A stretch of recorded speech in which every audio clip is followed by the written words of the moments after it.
Hello there. I am Yvonne Agee, and I am going to answer a few interview questions for Emma Cantatori, who is a Louisa County High School Governor's School senior working on her project, and possibly interested in pursuing a career in the creative realm, either performing arts or visual. So, Emma, your first question is what made me decide to have a career in art?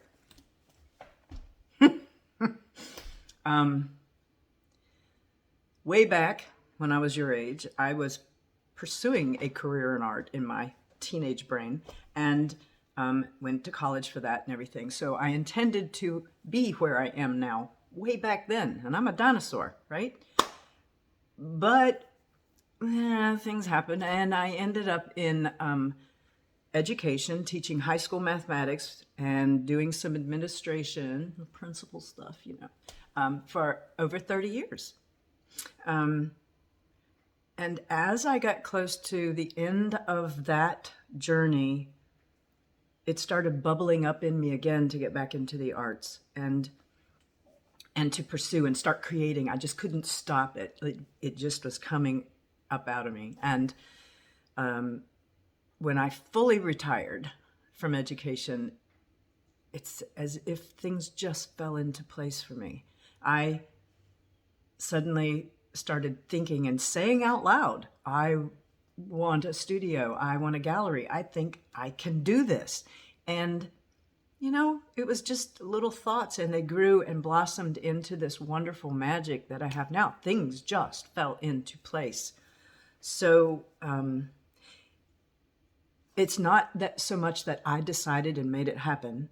It's just the magic of me opening myself up and getting out of the way a little bit there. So I hope that answers that question. But it might have led to more. Let me know. So your next question is, did I pursue any schooling prior to this career in art or this world I'm in now? Of course. So back in the 70s, there's that dinosaur thing again. I was accepted into a special program as a rising senior in high school. So it was that summer between junior and senior year. I was accepted into the program up at Rhode Island School of Design. Very prestigious. It was wonderful. I was a working high school student, so I paid my way. That was pretty cool.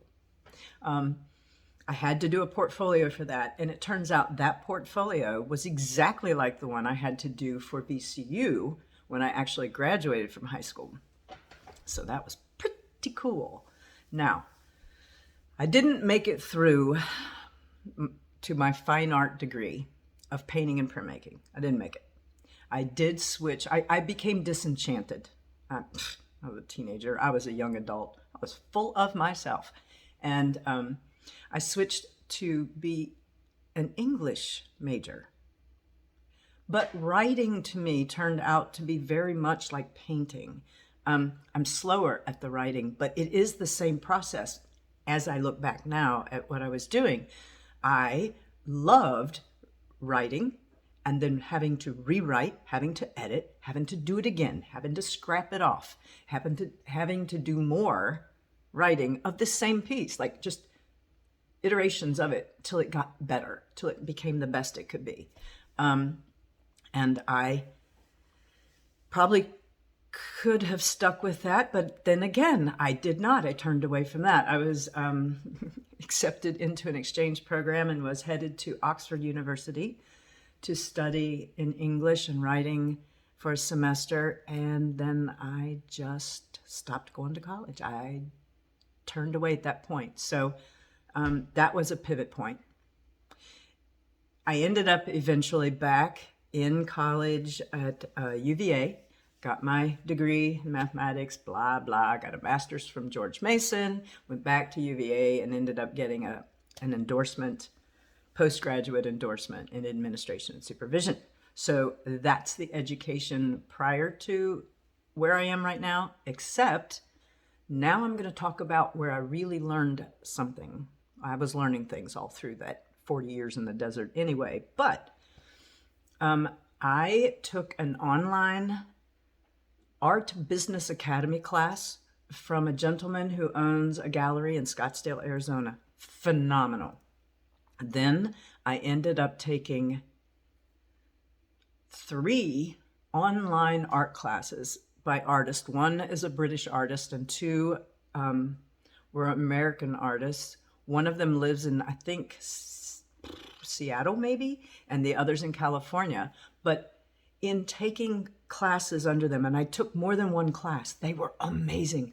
What they said and taught me was way above and beyond what the art programs were giving in college back in the 70s. So they taught me things that should have been taught in college. You know, you pay for those college credits.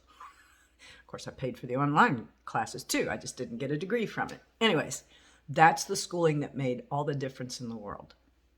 So that answers that one. Except for is there anything I would have done differently? The tinges on that regret thing. But yes, I should have gone to Oxford University.